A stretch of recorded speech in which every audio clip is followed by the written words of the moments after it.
জুলাই আমাদের ছেলেরা, আমাদের সন্তানেরা সবাই মিলে যে লড়াইটা করলো, আমরা একেবারে জুলাই যুদ্ধ অনেক বড় করে দেখি।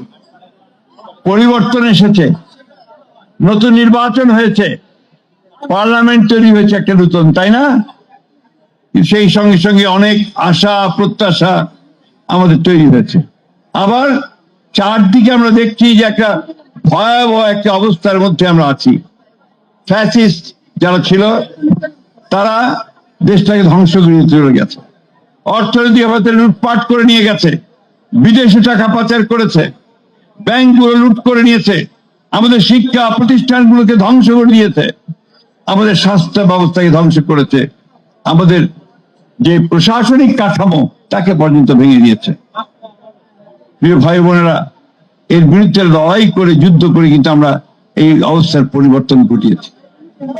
আজকে অনেকে চেষ্টা করছে এই পরিবর্তনটাকে ভিন্ন খাতে প্রবাহিত করতে।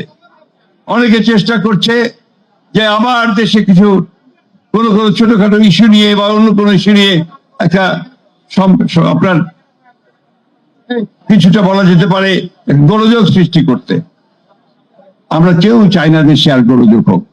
চাই ভাই, এই যে দেখে আসলাম মাঠে প্রচুর ধান কাটছে কৃষকেরা, আপনার ধানের ন্যায্য দামটা চান, তাই না?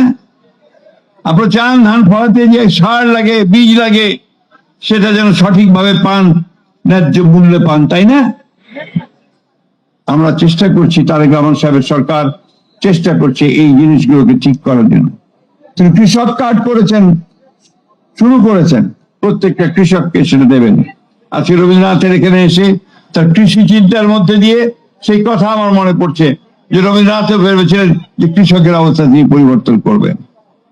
আজকে ফ্যামিলি কার্ড করা হয়েছে মহিলাদের ক্ষমতায়ন করার জন্য।